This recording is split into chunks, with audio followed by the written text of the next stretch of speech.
we doing, everybody? Welcome to Monster Territory, brought to you by the Foul Territory Network. A sloppy start to the second half for the Red Sox. Final score today, 4-1, 10-game winning streak snapped. I saw someone put on Twitter land today saying that they had just completely forgotten about the 10-game winning streak because of the whole, he had the All-Star break, right? So, hey, it was a great way to finish the first half, but in the end, they couldn't keep it going. But, pretty much the name of the game today, the theme for today, just getting back to this old sloppy play. Bad defense, bad base running, not coming up with timely hits, runners in scoring position today in a couple of different moments, weren't able to come through. More of the same from what we saw in the first half. And that, I saw people doing this too over on Twitter saying, it's one game, you're making mistakes. You drop the first game after the All-Star break, and then everyone starts to freak out. But I will say this, sure, it is only just one game, but this game told me a couple of things today. And you got to remember, yes, it's one game, but you're going up against a postseason team here in the Chicago Cubs. This is a very good team. This is a team that I think could make a run, to at least the National League Championship Series in the National League, or in the National League Championship Series in the postseason. So this is a good team, very good lineup, one of the best offenses in baseball. They got some solid pitching there. There's a lot of good things about this Cubs team, and the way the Red Sox performed today, I saw a couple of things that, just didn't look great to me, and that's not what you want to see in the postseason, right? You got to clean up some of these things, and of course, they got a couple of months here to really get themselves ready. If they, are to get a spot in the postseason, they got some time to figure this out. But this showed me today that you're really going to have to make a couple of moves, in my opinion, both with the pitching staff. Everyone's been talking about Joe Ryan as of late, right? Getting a number 2 for the rotation behind Garrett Crochet. Listen, I like Lucas Giolito a lot, and I was talking about this a little bit on Twitter today, saying to me, Giolito was not awful today. We'll get into his performance here, but I think it was pretty evident that, against a postseason contender like the Cubbies here, this showed me I feel more comfortable with Giolito as, a game 3 or a game 4 kind of a guy. I'd say game 3. I think that's pretty fair. I'd be okay with that performance in a game 3. But I think this showed that, if you're giving the ball to someone in game 2, you might want to go after someone like Joe Ryan. Obviously it takes 2 to tango. We'll see if the Red Sox can get something like that done. But I think you could also say here today, the offense, they fell a little flat. They had a bit of a hard time today against Colin Rea, really getting anything going. But I think you saw here today where Abraham Toro, for example, there was another blunder here on the base paths. And we talked about Abraham Toro last night when we were talking about possible options for first base after Chris Cotillo reported that, there could be maybe some options the Red Sox could go after. Someone like Yandy Diaz, Josh Naylor was mentioned, maybe someone like Ryan O'Hearn, whatever it may be. But I think, with the performance of Abraham Toro over the past month or so, where he only has a 53 WRC plus, and on top of that, you're getting, more of these base running blunders. And that's another thing too. I know first basemen, they're not really known for their base running necessarily, but his base running is at a negative 2.2 on Fangraphs. And when you take a look at Ryan O'Hearn, sure, he's not, burning the base paths out there, but he has a flat 0 base running. So he's not really hurting you in that department. Even Josh Naylor, he has a negative 1.1. It's still not amazing, but it's still better, right? So this isn't the first time that Toro, has had a couple of issues on the base paths, right? So I do wonder at some point if the Red Sox do look into making an upgrade there, especially from the left side of the plate. And then you got someone like Romy who can go up against lefties, and Romy can play other positions as well. Again, it's one loss. It's the first game after the All-Star break. I'm not going to sit here and, cry myself to sleep. But I think it showed you a couple of things, with the trade deadline ahead. I think there's a couple of things to pay attention to when it comes to upgrades. So we'll get into this one here today. I see a lot of familiar faces here in the chat. We got Zachary, we got Justin, we got Jennifer here, we got Cameron. How you doing? Hello, hello. We got some Yankee fans here in the chat. My goodness, the Yankee fans are just wanting to see what's going on with the Red Sox here these days. But everybody, before I do dive into everything here, if you can, just hit the like button for me. Subscribe if you're new. We're trying to get to 5K. I don't know if we're going to be able to get it to get to 5K subscribers by the trade deadline. That might be a bit of a tall task, but I think we could do it by the end of the season. I don't think that's completely out of the question, but I do want to say here, before we do dive into everything, just a quick mention. Over on Chat BBC, Foul Territory right now, they're running an awesome promotion here. If you go to foulterritory.chat, you can enter into a trivia round. And what you can do is you can enter, and then you can give yourself a chance to win up to $400 worth of an authentic jersey. That is not bad if you ask me. So that deadline for that is July 20th at 11:59 p.m. Eastern Time. So they're going to be randomly selecting a winner from the top 10 scores. So again, all you have to do is go to foulterritory.chat, enter, play, win, and then you can brag about it to your friends. Not bad if you ask me. But let's get into it here, everybody. Let's get into it. And let's kind of just dive in, right? I mean, we got a lot of things here that we gotta get to. Let's start with the blunders. This was, again, the theme of today. The theme. First inning. Let's get to a little bit of defense, shall we? Jarren Duran. Hey, Jarren Duran here, he's had his struggles defensively this year. He's made some nice plays. He did actually make a nice play later on in the game today, but it's been a lot of moments, especially away from Fenway Park. He's had his issues here. You go back to Milwaukee, right? Drop ball in Milwaukee. And then, here today, we'll get to Lucas Giolito here in a little bit, but Seiya Suzuki hitting a 3-run home run in the first inning. It was 3-0 Cubs at that point. And Pete Crow, I always want to say Peter Crow Armstrong. I don't know why. It just rolls off the tongue. Pete Crow Armstrong, PCA, lifted a fly ball to left field. Looked like it was going to be a pretty easy out. Duran coming in to get the fly ball. Looked like a pretty routine play. But then all of a sudden you see Bregman backing up a little bit. And you're thinking, oh no, here we go again. Oh no. Bregman was getting blinded a little bit. And then the ball dropped right in between them. Listen, love Jarren Duran, but I'm not a pro by any means, right? But that's something where when the left fielder's coming in, you have got to call him off. Listen, I know it's Alex Bregman, right? One of the most respected players in the game, one of the best players in the game. Duran's got to call him off there, right? With the speed that Duran has, you have to take ownership of that play. I'm not sure what happened there. I don't know if maybe Bregman was calling, yelling out. It's so funny how over the last few years here, we've seen the same play, over and over. Remember, you go back to Tyler O'Neill and was it Raffy at third base, or who was it? Was it Story? I can't remember who exactly it was, but then, they had the head-on collision. And it's funny, but that happened with Tyler O'Neill. But Duran, I feel like you got to take ownership of that one. You got to do that. Then top of the fifth. This is where I was talking about with Abraham Toro. This was a chance for the Red Sox to really get back into it. This was a moment where they were starting to build a bit of momentum. You had a couple on. You had no outs. 3-1 Cubs at the time. So you're thinking, all right, we're going to do a little bit of damage here. You just got that Roman Anthony double that scored a run. Bregman, hard liner. Once again, Pete Crow Armstrong right in the mix. Hard liner out to him in center field. And I don't know what Toro was doing. He just did not read the ball off the bat. I think Toro thought this was going to be dropping for a base hit. It was a hard hit ball, so I'll give him that, right? It looked like it was going to be, who knows, right off the bat, maybe a base hit, but it just stayed up in the air and it went right to PCA, and he's one of the best defensive center fielders in the game. But this was an easy play for PCA. Toro was just completely off the bag at that point. He was in no man's land, and he gets thrown out. There's nothing to really, there's no excuse for that.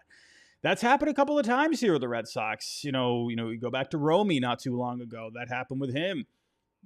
Sadon, as good as he's been. Remember back in Milwaukee, he had that play where he's getting thrown out at third. I don't know. Just something where they got to do something here when it comes to the balls off the bat. Got to read them a little bit better, and Toro just did not do a good job there. It really just halted the momentum there. Again, you had a couple on with no outs, and that's a bummer right there. And then here was another thing that stuck out to me as well, getting back to maybe adding a first baseman. Carlos Narvaez up next, grounding out, and he also struck out in the third inning. Bregman, he was on third base. Roman, he had the double there that I just mentioned. We'll get to him in a little bit. But you had a couple on there back in the third inning. Carlos Narvaez, striking out in that situation where Narvaez batting fourth today, batting in the cleanup spot. But over the last 30 days, he only has a 91 WRC plus. In my opinion, I think Narvaez, yes, you were riding that wave a little bit. You were riding that good bat, that hot bat that he had. But overall, he has not been the most productive player over that time. So this is where, again, I'll get back to looking to make an upgrade at first base with Toro not doing all that much. Narvaez batting fourth. This is a good opportunity, I think, to go out there. Go get yourself maybe Yandy. Or if you're looking for a left-handed bat, Ryan O'Hearn, Josh Naylor. That feels like a nice fit to me, where you could bat one of those guys in the cleanup spot. Narvaez can go a little down in the lineup, say fifth or sixth, whatever it may be. So it takes a little pressure off of him. So to me, I think the stars are aligning for the Red Sox to go out there and add a bat that can be in the middle of the order. A nice cleanup spot kind of a bat, maybe, fifth some days, third, whatever. I think you're looking at that kind of a situation coming up for the Red Sox soon. And I'm speaking of Carlos Narvaez, so here was another blunder. There was catcher interference in the bottom of the fifth. Just a lot of goofs, a lot of goofy goofs today for the Red Sox. They just looked a little stale coming out.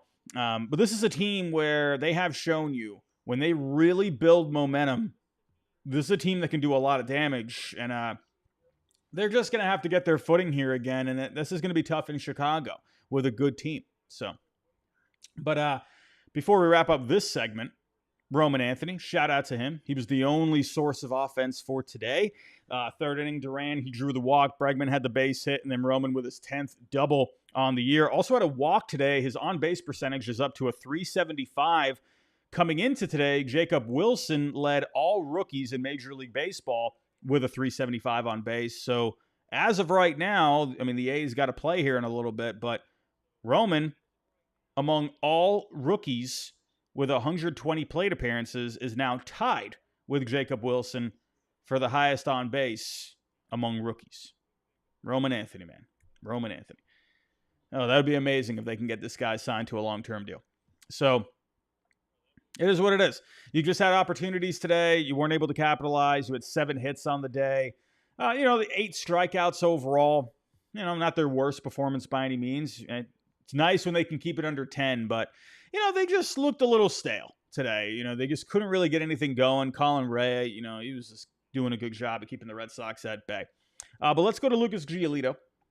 Let's go to Mr.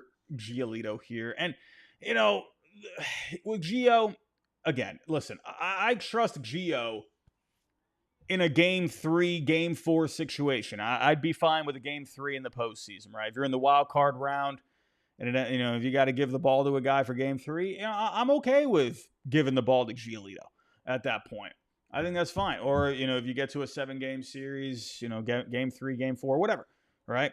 So I don't mind Giolito getting the ball, but, today it stuck out to me that they need to make some kind of an upgrade towards the top of the rotation. Now, he was fine for the most part. He just had one bad pitch today. One bad pitch. Just got off to the tough start in the first inning.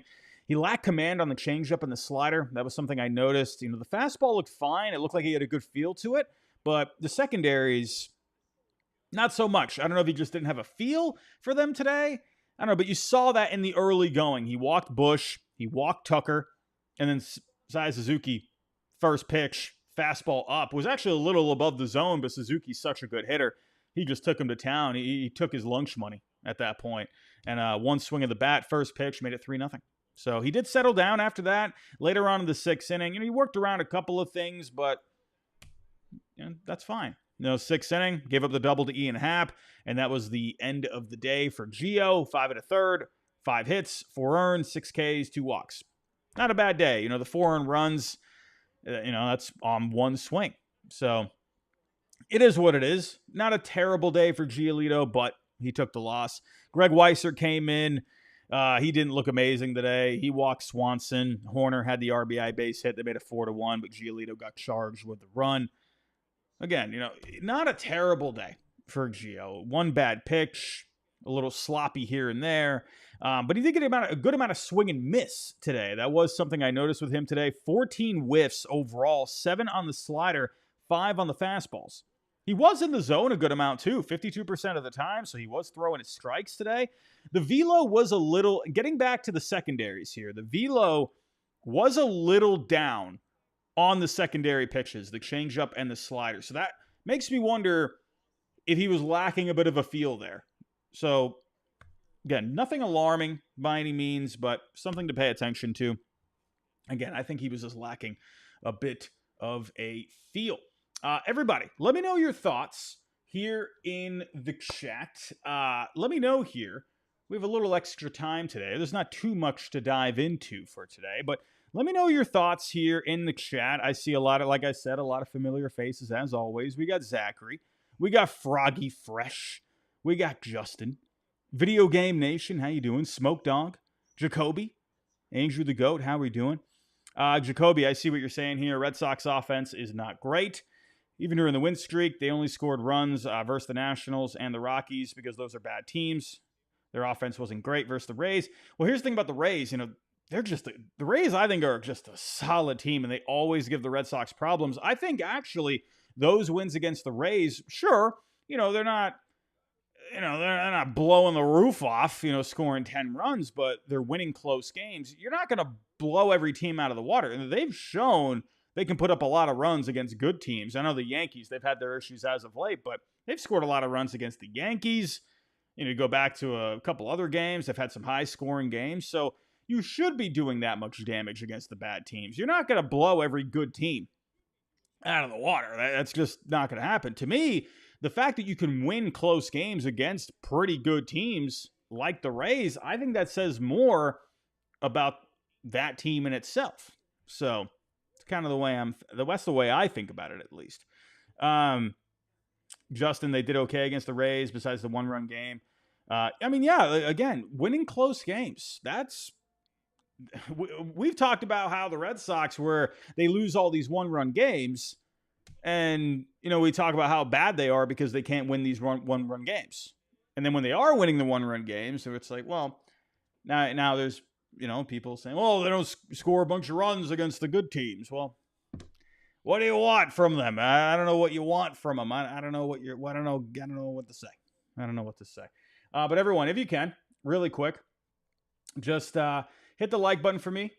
Subscribe if you are new. Really quick, I just have to do one thing on my end. While I'm doing that really quick, I just got to do one quick thing. Again, don't forget about Chat BBC. Go enter. Again, you get a chance to win a jersey over here, ladies and gentlemen. That is not bad, if you ask me. Not bad. Up to $400 for an authentic jersey. Just give me 1 second here, ladies and gentlemen. 1 second here.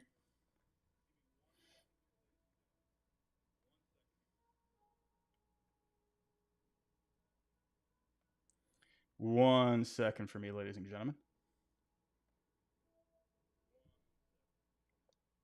Okay. All right. We are back. All right. We are back, ladies and gentlemen.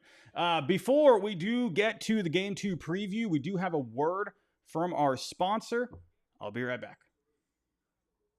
Never bet on baseball before? Well, it's easy. Pick a guy to go yard, hammer some live odds mid-game, or just ride your squad and hope for the best. No spreadsheets, just vibes and dingers. Now, here's something special for first-timers. New DraftKings customers bet $5 and get $150 in bonus bets instantly. So what are you waiting for? Download the DraftKings Sportsbook app and use code FOUL. That's code FOUL for new customers to get $150 in bonus bets instantly when you bet just $5. Only on DraftKings. The crown is yours. Gambling problem? Call 1-800-GAMBLER. In New York, call 877-8-HOPE-NY or text HOPE-NY at 467-369. In Connecticut, help is available for problem gambling. Call 888-789-7777 or visit ccpg.org. Please play responsibly. On behalf of Boot Hill Casino and Resort in Kansas. 21 and over. Age and eligibility varies by jurisdiction. Void in Ontario. Bonus bets expire 7 days after issuance. For additional terms and responsible gaming resources, see dkng.co/audio.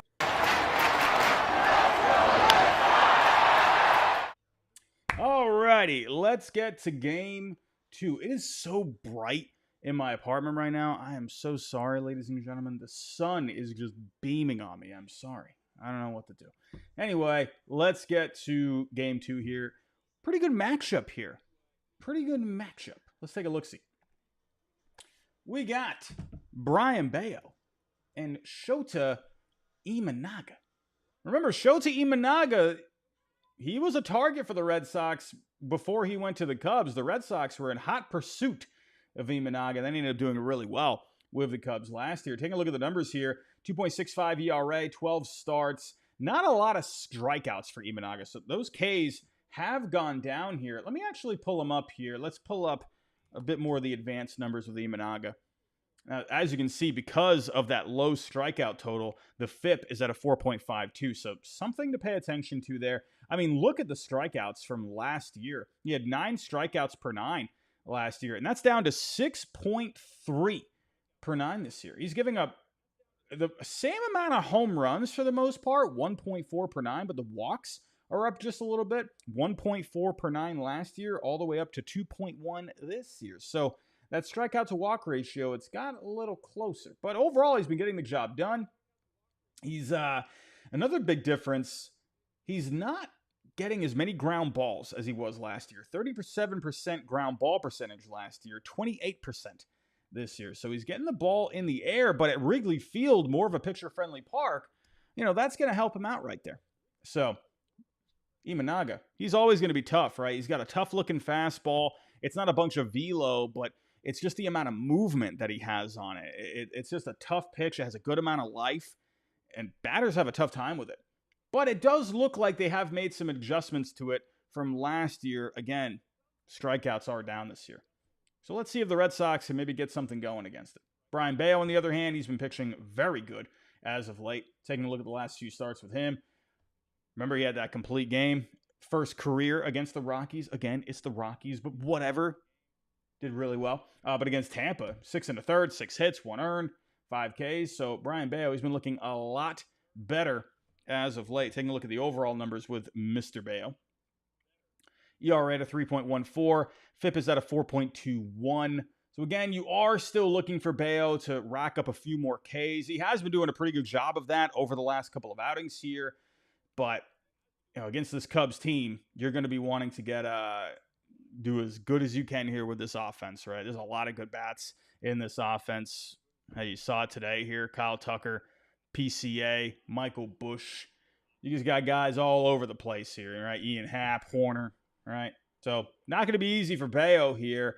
I would say as much as you can, just try to keep that ball down, right? Let the defense work a little bit. Try to just get that ball in the ground, get some ground balls, let the defense work behind you, and we'll see what they can do. But Imanaga, I mean, at this point, again, like I said, he's just going to be a tough AB. He's going to be tough on these lefties, in my opinion. So definitely expect Romy to be back in that lineup tomorrow. He is going to absolutely load up on the righties. You can bet your buns on that one, ladies and gentlemen. So we'll see what ends up happening. They went up against Imanaga last year. I mean, there's not really a whole lot to go off of. The only guys that in the lineup now that have seen Imanaga, the only guy that got a hit off of him was Connor Wong. Connor Wong. Oh, man. Is Connor Wong going to be playing tomorrow? I don't know about that. But, again, expect Romy, Ref Snyder to be in that lineup tomorrow. I would imagine Ref Snyder or Romy are probably going to lead off. I wonder, would Duran be in the lineup tomorrow against a tough AB with Imanaga? I wonder how Core ends up going with that. Will he end up benching Durant for tomorrow? Will Roman Anthony get the start? I think that's something to pay attention to. I'm curious about that one. But I agree. George White, good pitching matchup. I agree. I think this is a nice, solid pitching matchup here. Good couple of, mid. I would say Imanaga is more than a mid rotation. I would say Imanaga is like a good 2, maybe 3 in some rotations. Bayo, I'd say, is like a good 3-4 right now. That's kind of the way I see it. But either way, solid matchup overall. I'm excited for this one. This one's going to be a little later tomorrow, 7:15 Eastern Time. We'll be watching and we'll be here for this one. But everybody, I'm going to wrap that up for today. If you're kind of the way out, hit the like button for me. Subscribe if you're new. Don't forget about the Chat BBC giveaway. Again, $400 for an authentic jersey. Not bad. Not bad. Don't forget about DraftKings as well. But everybody, I'm out of here. Go enjoy the rest of your Friday. Go do something fun. Go see a movie tonight. Go get some ice cream, whatever it may be. Go enjoy it. We'll be back here tomorrow night, and we'll see you then.